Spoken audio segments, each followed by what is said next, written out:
વિશ્વાસ છે, મારા નેતાઓ ઉપર મને ભરોસો છે કે ભારતીય જનતા પાર્ટી જેટલી કોંગ્રેસને ગાળો દેવી એટલી દે, જેટલા ખરાબ શબ્દો કહેવાય એટલા કે, જે ભાષાનો ઉપયોગ કરવો એટલો કરે, આટલી તાકાતથી કોંગ્રેસ ફરી વખત ગુજરાત સાથે હિન્દુસ્તાનમાં ઊભી થવા જઈ રહી છે. ભારતીય જનતા પાર્ટીનો પ્રદેશનો પ્રમુખ ગમે તેવી વાણી વિલાસ કરતા હોય, ભારતીય જનતા પાર્ટીના પ્રદેશ પ્રમુખ ગમે તેવી ભાષાથી રાહુલ ગાંધી બારામાં બોલતા હોય, બાપા સામું બોલતા હોય, એની પેઢીઓ સામું બોલતા હોય, આ દેશને આઝાદી અપાવનાર પાર્ટીના પરિવાર સામે બોલતા હોય, એ ભારતીય જનતા પાર્ટીના પ્રદેશના પ્રમુખ એની ભાન ભૂલી ગયા.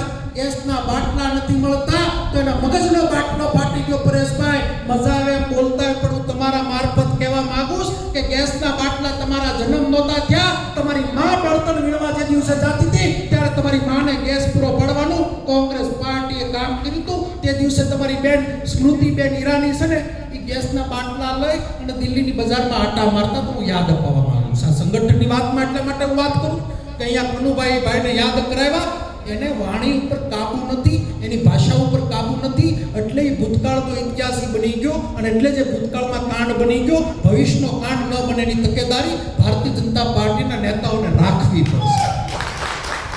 શું કામ આ વાત કરું કે આ જ કાર્યકર્તા પરેશભાઈ, આ જિલ્લાના કાર્યકર્તા ઉપર મને ગૌરવ છે કે આ ભારતીય જનતા પાર્ટીના નેતાઓ મારફત, આ ભાજપના આગેવાનો મારફત, ચૂંટણી પંચ અધિકારીઓ મારફત કોંગ્રેસના મત ઘટાડવાનું કારસ્તાન કર્યું. મારા આ કાર્યકર્તા એક એક મતદારને નહીં મટવા દેવા માટે આંખમાં આંખ મિલાવી બાદ ભીડવી પડે ને બાદ ભીડી, એક પણ મતદારને કાઢવા ન દીધો. એક કોંગ્રેસ પાર્ટી 18 વર્ષના ઉંમરના યુવાનને મત આપવાનો અધિકાર આપતી હોય અને એક ભારતીય જનતા પાર્ટી મત મટાડવાનો પ્રયત્ન કરતી હોય, આ એની સામેની લડાઈ છે. આ કોઈ સત્તા સામેની લડાઈ નથી. ત્યારે મારા કાર્યકર્તાને હું વિનંતી કરવા આવ્યો છું ને કહેવા આવ્યો છું કે પ્રમુખ સાહેબ નીકળી પડો, આગળ વધે છે, પ્રવાસ ચાલુ કરો, જરૂર પડે ને બધે હું બેઠો છું, કે પીઠ બતાવવાની નથી. તમારું જ્યાં અટકતું હોય ત્યાંથી મારથી તમે ચાલુ કરજો. બધા જ કાર્યકર્તાઓ આગેવાન બનો, સાંકળ બનાવો, સાંકળ બનાવીને તમે નેતાઓના નામ લઈને આવો.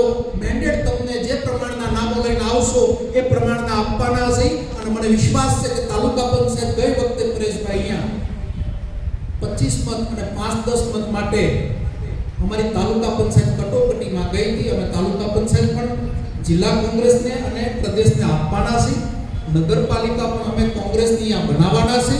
અમે એકવાર મન બનાવ્યું છે અને પાર્ટીના કાર્યકર્તાઓએ મન બનાવ્યું છે, ત્યારે સમયની બગાડતા, જ્યારે જ્યારે આફત આવી, જ્યારે જ્યારે પીડા આવી, કોરોનાની વાત હોય તો કોંગ્રેસ પાર્ટી ઊભી રહી, તો તે વાવાઝોડામાં કોંગ્રેસ પાર્ટી અડીખમા તાલુકામાં ઊભી રહી.